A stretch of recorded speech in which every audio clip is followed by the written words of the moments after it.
The toilet seat was up. I stood there looking at it, wondering if it meant what I thought it meant. My wife Sally has a pet peeve. If I left it like that, she would have a seizure, so I lowered the seat after I finished my business. I just returned home from a 3-day trip with a client from out of town. 2 hours and a couple of beers on the plane, and then another hour in traffic before I got home at 9 in the evening. After a quick hug and kiss with Sally, I headed straight to the bedroom closet and made my discovery. Sally is my second wife. Some say my trophy wife. She is a beauty, 5 feet 2 inches tall and built like a Playboy model.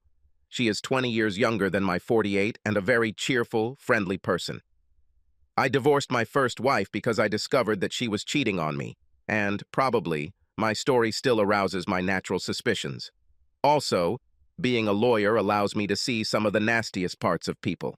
I had no other reason to suspect Sally of cheating. Our sex life was good, or at least I thought so, and I never noticed any change in her attitude towards me. But like I said, being a lawyer, my firm is big and I'm the managing partner, which means I make a lot of money, so Sally doesn't have to work. She just has to be pretty for me. We engage in all types of legal activities with each partner specializing in a specific area. So I went to chat with our guy who is dealing with domestic issues, including divorce. Once burned, I once forced him to draw up a marriage agreement sealed with iron ties. Yes, I was pretty well protected. He agreed that if we could prove infidelity, she was gone. I really love this girl, but I'm not going to be a cuckold in my own home, so we set the ball rolling. We hire a private firm to handle all sorts of investigations, from insurance fraud to adultery, and a few days later word came that Sally had met a young man for lunch, and they had driven in her car to a local motel for a few hours.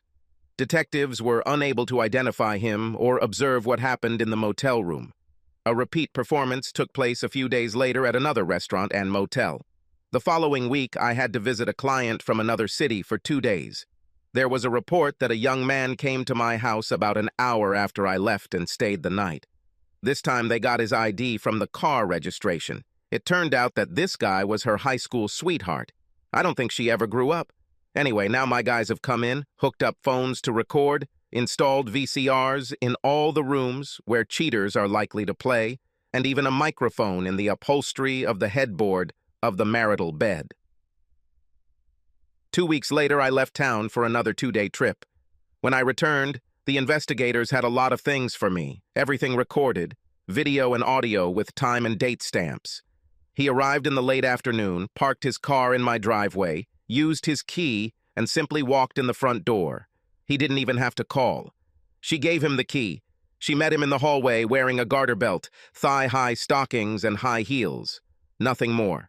She was gorgeous, sexy, and so desirable. That's why I married her. But now it was for someone else. She threw herself into his arms, wrapped her arms around his neck, and kissed him. Her body pressed against him, his hands cupped her ass, and they stood there for several minutes, just tasting each other. Now I knew why she was so good with me in bed. She took his hand and led him into the living room, where they kissed again. Soon she was sitting on the edge of the sofa, and he was kneeling in front of her, his face buried in her womb. He must have been pretty good. Then he turned her over on her knees, facing away from him, and brought her to a screaming orgasm from behind. She was hot, and he was a stud. It's time for a break.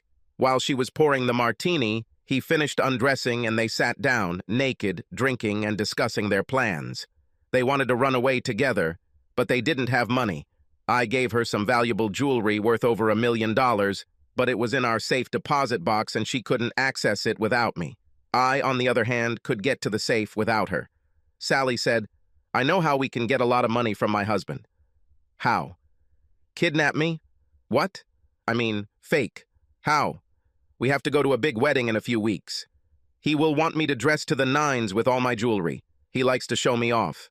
During the wedding reception, I will disappear with all my jewelry. I'll board the plane and be in Rio de Janeiro by morning. In the meantime, you will leave a note demanding a ransom of $5 million for my safe return. After you receive the money, you can join me in Rio." The stupid shit bought the idea, and they went back to having sex. He took her in different positions that I had never even thought of, let alone performed.